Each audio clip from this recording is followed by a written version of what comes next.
Change the record. There's only one Mayweather. I think Floyd likes to play mind games with his opponents. I think he likes to feel he's got under his skin. And if he went back thinking he got under my skin, he'd be wrong. He's just wasting his fucking breath. Hey guys, Dr. Alex here, the Punch Doctor, back with another installment of Master Mind Games of Floyd Mayweather Jr. Today we're going to be looking at the run-up for Floyd's fight against Ricky Hatton. The fight was scheduled for December 8th, 2007. Floyd was coming off a big win against Oscar De La Hoya, and Ricky was coming off recent wins against Juan Urango and Jose Luis Castillo. In the lead up to the fight, Floyd used a variety of tactics to gain a big mental advantage over Ricky. He really angered him and got under his skin. Floyd's tactics include relentless trash talk, including ridicule and dismissal, complete dismissal of Ricky and his skills. Floyd created a huge circus-like environment, which brought a lot of attention to Floyd and even taunted Ricky's fans, because a lot of them were showing up. Ricky's a popular guy, really taunted his fans, got under his skin that way. And Floyd emphasized his supervillain Money Mayweather persona. Now, Money Mayweather was a very flashy villain guy, and all the stuff that he would say about, look at me, really irritated Ricky. It all worked very, very well to enrage Ricky and make Ricky resentful of Floyd. And as you know, fighting with a lot of anger is usually counterproductive. It takes your head out of the immediate moment, which should be see what the guy's doing, adapt, box, to, I want to kill him. Not really going to help you, especially against Floyd. Plus, if you're holding on to a lot of emotion, a lot of negative emotion, it's going to make you stiff and tense, which is going to be counterproductive in a fight as well. And if you go back and watch the fight, Floyd really played like the matador to Ricky, who was a bull, always charging in, trying to hurt Floyd. Floyd would start landing flicker jabs, straight rights, check hooks, until it wore Ricky down, and basically then Floyd was able to hit Ricky at will, turn his head into a bobblehead, ultimately knocking him out in the 10th round. So enjoy the clips coming up. I'll give you some insights, some thoughts I have. Hope you enjoy it. Let's get into it. Some of that face-to-face action. You know you're fighting the best, right? You willing to die? Are you willing to die to somebody? I'm willing to die. Are you? Unfazed. What do you say? He's a good fighter. Everybody knows he's a good fighter, but you don't have to keep telling us. I'm the best, I'm this. I beat him. We know Floyd. Change the record. There's only one Mayweather. I love how Floyd does that. There's only one Mayweather, like in a crude, off-tone way. I've got to imagine that it got under Ricky's skin bad. You should tell that I'm giving him an opportunity. I mean, you see me, 250 on the wrist, 300,000 on the pinky, 600,000 on the neck. Look at me ring. Look at me chain. Look at me tailor-made suit, $3,000. Who gives a shit? But what makes Ricky Hatton any different from any other opponent that I faced? All of them got their ass spanked. He gonna get his ass spanked too. Total dismissal. What makes Ricky Hatton any different than any of the other guys I fought? And then bringing attention to himself. Already, Ricky's getting pissed off.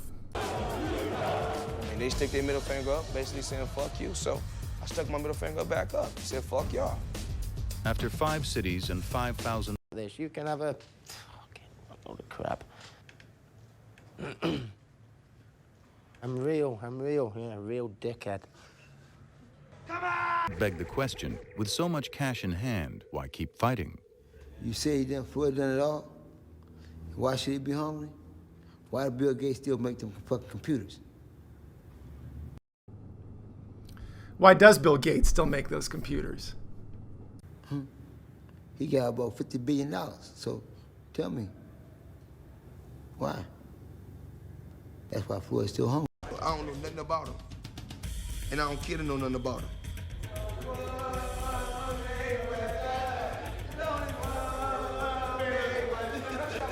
All I know is he fought a bunch of journeymen. More blatant minimization and disregard of Ricky's skills and accomplishments. And we know that Floyd does take every fight seriously. He says as much. He does that because I think his legacy is one of his #1 drivers in his entire career. Legacy and to be known as the best ever. So he doesn't take anyone lightly. He's saying that to get under Ricky's skin. What drives him is to be great.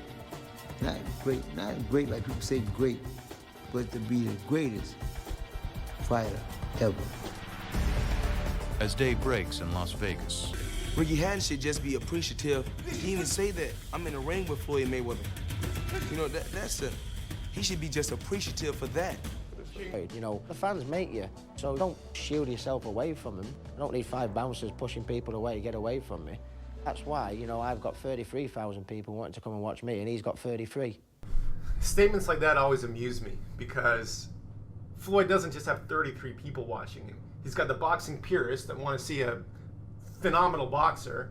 He's got the people that hate him who want to come see him get beat. And he's got the regular fans that like him anyway. Come on, man. offers his own impressions of the pretty boy. I hope he hits harder than he hits them fucking pads and bags. See? I hope he doesn't. Could do that for a fucking fortnight. So when Ricky's talking smack, you can see it's wearing on him. He's getting angry about it. And the whole point of mind games is to take your opponent out of the present, to get them focused on other stuff rather than the job at hand. And Floyd is doing that with Ricky. If you're in the ring and you're tense and you're thinking about anything besides being in the present moment, the other opponent who has less on his mind, who has more attention, more consciousness, more focused on the present moment is going to do better, typically. Of course, if there's a huge skill disparity, it's a different story. But with these guys, it's a huge disadvantage for Ricky to be tense and angry. Additionally, if you're tense in the ring, if your muscles are already somewhat contracted because they're tense, you're going to have less contractile properties. You're going to have less amount of contraction the muscle can go through when generating power. So it's another negative aspect to being tense in the ring. Tension will tire you out faster too. The final session before the fight. Funny to see Ricky doing this, which is pretty much useless, right? He's going through very little range of motion with a lot of weight. It's practically useless. And then he's talking about Floyd doing his, rhythm exercises with Roger, which is just an exercise. It's just kind of funny to see him do something pointless. In this next clip, you're going to see the difference in position of mentality. Floyd's coming from the top down. Hey, I'm Floyd. If Ricky fought 43 and me, he'd be 40. He'd have 43 losses. And Hatton's kind of coming from the bottom up, trying to justify himself, pump himself up, and you can see his mood it's not outstanding. If Ricky Hatton has been dropped before, he can get dropped again. He ain't fight 43 Floyd Mayweathers, because if he did, he'd be 0-43. December the 8th. I'll be oblivious to tiredness. I'll be oblivious to pain. As you see my fights, I lay everything on the line. I don't fucking run away like he does. I'm ready for this one. I'm ready for this one. More than him. You don't like anybody talking to somebody that you love with disrespect. And I have never, ever hoped that the opponent would be sort of hurt or really... No, I don't think you mean hurt. I think basically you always want Richard to win. Of course I do, but never more so than this fight. So I want to ram that crown that he wears on his head. Which was Richard's. Which was Richard's, right down his throat. Ricky should have had someone in his camp tell him to take a step back and look at Floyd, what Floyd's doing, acknowledge what he's doing, and the tactics that he's using to do what he's doing, which is try to get in Ricky's head. If Ricky could find a way to minimize that or put Mayweather in a box and come from a more third-person view of the situation, he would do a lot better. Now this Floyd smack talk is even affecting his parents and everything. So, they might be in his ear telling him, oh, you got to shut this guy up, blah, blah, blah, which ultimately is detrimental to Ricky. They're not doing him any favors. And you'll see in the next clip about Floyd's mom and how she's interpreting the whole situation, which is a stark contrast. At all. Oh, no.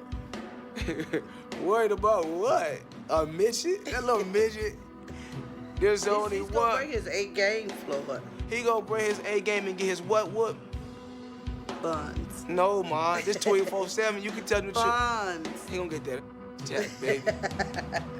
Because I was once told, yo, mom can buy the check, can't cash. How's he gonna feel when the fat kid beats him? Give me a Ricky Hatton hug. Oh. You know, I talked the talk. I said what I had to say. Let me see how you gonna shoot it to my body. One thing I want to point out here is the difference in mood in the gym, the training camps. Floyd is pretty light. You know, the atmosphere is good, it's high, the energy level is good, even when they're making fun of Ricky. However, when Ricky's doing it, it's low. It's a low vibration energy.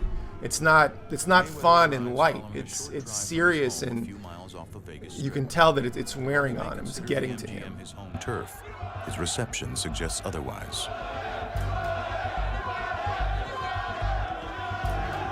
There's only one Mayweather. There's only one. I think it's so funny when Floyd does that, because that must really get under Ricky's skin. And then also he says that the British fans came out to see Floyd, which is, you know, obviously not true, but it makes Ricky stew on it even more. It's hilarious. You know, this is the Mayweather experience. All the fans came over from, the British fans came over just to be a part of the Mayweather experience. So you're telling me all them people that are singing "There's only one Ricky Hatton" and "Who are you?" They're all here for Floyd Mayweather? He's in fucking cloud cuckoo landing. No. Just bring the belts out. Motherfucker. You know, it's gonna be a toe-to-toe battle. Thank you. You can't hit what you can't see.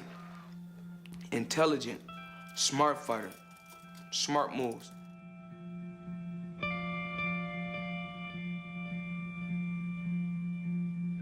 His trainer can't fight for him. My trainer can't fight for me. It's up to us to be the judges. It's going to be very embarrassing for him when he gets beat by a fat British kid who's fought loads of fighters over the hill, who's too slow, throws round punches, his footwork's too slow. How embarrassing for him to get beat by someone like that. You're fighting Floyd Mayweather. You're fighting the best. And let him tell you that, oh, his hands is hurt. His back is hurt. When you get in there and fight Floyd Mayweather, December 8th, your ass gonna be hurt. The more I read about this as a mismatch and I'm out of my depth, the more determined I am. Does he really believe that all my punches are wide punches? Does he believe that I just walk forward in straight lines? If he does truly believe that, superb. So the stage has been set. Floyd did what he did. Ricky didn't handle the smack talk very well. If he had a stronger frame and a higher level of confidence, I think he would have been able to look at Floyd's trash talk and minimize it. Kind of see where Floyd was coming from, know that those are just the antics that Floyd does, and look at him like an angry child or something, right? If he had that sort of mentality or frame to look at Floyd and what he was doing and put it in look at it in a certain way, he would have not have been affected as much by it. Would that have made a difference in the fight? Probably not. Probably not. However, getting Ricky angry was a good move. As you can see, the result of the fight was favorable to Mayweather. And that's about it. You know, Floyd's relentless trash talk, including ridicule and dismissal of Ricky and his skills, the huge atmosphere, huge circus-like atmosphere that Floyd created, including taunting Ricky's fans, and really emphasizing his Money Mayweather supervillain persona, all had a tremendous impact on Ricky's mentality going into the fight. And we know how it ended. Anyway, that's going to be it for me. I hope you enjoyed the video. Keep watching for more stuff. I'll make some videos on when mind games don't work, which I think is an important thing to look at and understand as well. However, like and subscribe. If you have some comments, leave them down below. I'm interested in what you all have to think, and I'll see you in the next video. Thanks again for watching. Bye.